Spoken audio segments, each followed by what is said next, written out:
Thanks for coming.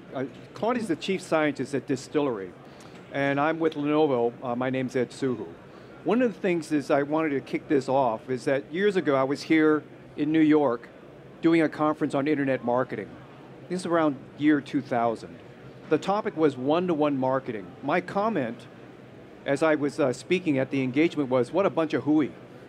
How in the heck are you going to find that one person to sell the product at the point of impulse? The holy grail of marketing is impulse. How do you get to that person on time, on message, with the right offer?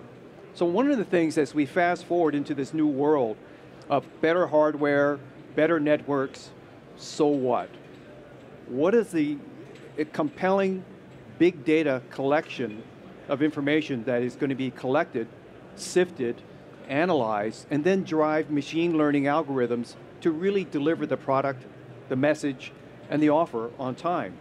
Dstillery has really come up with something that I think is quite amazing, but I'm still mystified by it. So Claudia, what does Dstillery really do? Well, first off, sorry to disappoint you despite the name. It has nothing to do with booze. It's actually all about distilling data. So I joined kind of the ad tech world about 7 years ago, became the chief scientist, and the way I like to talk about it is like, that's my mom. That is my mom, and she's one of the 300 million US consumers who hasn't figured out yet how to disable third-party cookies, which basically means that we are being tracked all day long. And so whenever you use your devices, phones and desktops, to consume any kind of digital content, what increasingly happens is that option or opportunities to see an ad are sold in real time. So as this page is loading, and I know it's that person right now doing this, talking of impulse, there will be a real-time auction that is executed through an ad exchange, and this is how at the end of the day I end up getting on the order of 100 billion bid requests every day. 100 billion times we are asked, hey, do you want to bid on showing this person an ad? So we are working with brands, all kinds from travel over automotive to even Lenovo, and we are working on their behalf to find that right person in the right moment, and then we have about 100 milliseconds time to submit a bid for that opportunity. And if we do win, then we get to choose what you will see as an ad on the site. And then we are working with the brand around measurement. What are the things they want to achieve? Do they want to have people come to their website, download a white paper, and so on? So when the consumer later on then interacts with the brand, we would call this a conversion, and that's what we would get credit for. So that's basically what Dstillery does, and this is also where these huge amounts of data every day come to us. Now, of course, this is not really me making 100 billion decisions a day, but this is really kind of the rise of AI, and that's where my background coming out of IBM Watson research with a lot of machine learning comes into play, building this machinery that drives all of these decisions. So this is a short timeline. Dstillery started out early on in 2008, mostly in kind of social targeting, but then we quickly discovered that machine learning is really the missing piece to deliver this value proposition that you mentioned people were tossing around. And then over time, we have broadened this into bringing in mobile as well, and also breaching into more the intelligence side of things. So talking of kind of scaling this business, it started out back in 2008. If you managed to deal with 100 million, that was great. That was like a huge milestone to us. And then fast forward into 2017, we're really now looking at a daily volume of about 150 billion events. Claudia, how did you plan for this kind of growth? You don't plan. I mean, you hope, right? You build something, and as a startup, you hope you're in business till then. Yeah. So you design the machinery that it's expandable, but we had no conception that this thing could get that big. And we've been kind of very fortunate working with you to scale it up to that point. Amazing. So this is really what's under the hood, and I have no time whatsoever to go into it, but I'm very happy to geek out completely. There are many components, from data ingestion to a lot of pre-processing. Of course, very close to my heart is the machine learning side to it, and using this model then to score people and to execute. So a little bit here, a deep dive into what the data footprint really is. What does it mean, 150 billion events? It's really any time your device does something, goes to a website, we, through this integration with the bitstream, get an update on that. These are the events that help us build user histories. I know exactly who you are based on that. I have a good guess where you live because this is your home Wi-Fi, and I know which of the other devices belong to you and the physical locations you have been at because the bit requests also tell me that. So you know my golf handicap. I can probably predict it if I wanted to.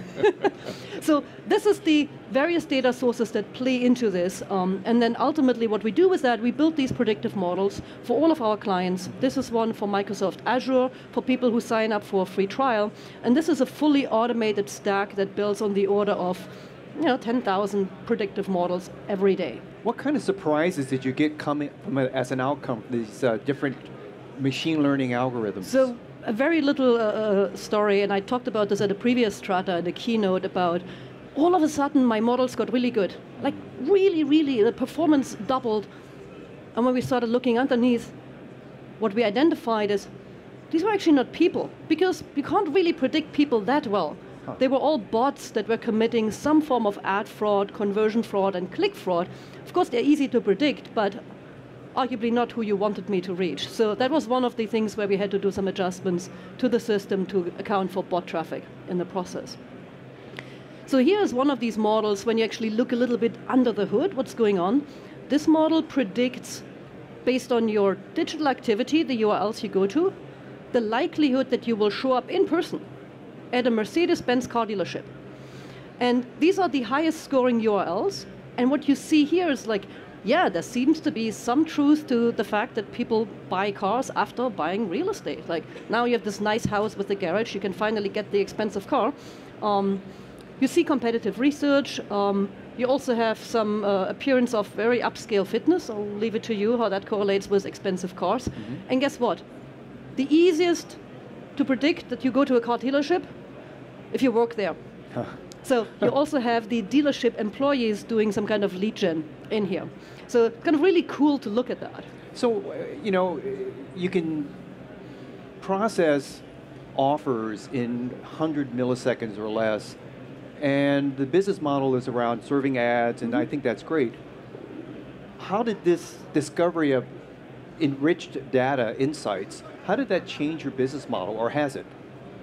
So, I mean, it's one thing to just have all of this running under the hood and kind of geek out of fun, but I find it always fascinating to look under the hood to learn what can these models tell you about your consumers. And there's a lot you didn't know. Maybe you suspected, some of it you had a hypothesis for. So what we're doing now strategically with the company, we think a lot more about what kind of intelligent insights this can provide, rather than just running it to show ads to people and give, for every dollar media spend, a dollar value of insights back to the client when they're utilizing the system. So this is actually literally the stack that we have, and I think most of these machines are from you. So this is one of our data centers. We have two of them. Just give you a view. I find that fascinating. With the trend with a lot of companies doing hybrid and cloud, why not the cloud? So we actually played around with the cloud when we bought a smaller company that wasn't the cloud, and we did the math, and the reality is, if you run a machinery at that scale, you're running your machines 24/7. You have no variability in usage. That's really where the value proposition of the cloud is kind of giving you the scalability up and down.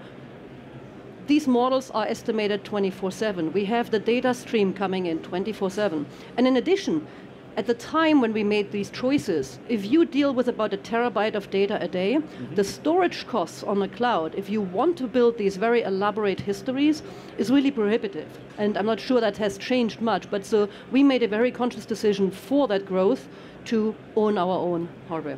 So with that in mind, the SLAs are really a huge requirement for a lot of your customers to deliver the offer in time, consistently. And that requires a high performance network of servers and scalable hardware to give you that kind of reliability, scalability, and the powerful aspect to deliver the business that you need online. And so one of the things is you combine the big data solution that Lenovo can provide through partners and customers and companies like Dstillery, it's well worth the time and effort to do the investigation. Thank you very much. Thanks, Claudia.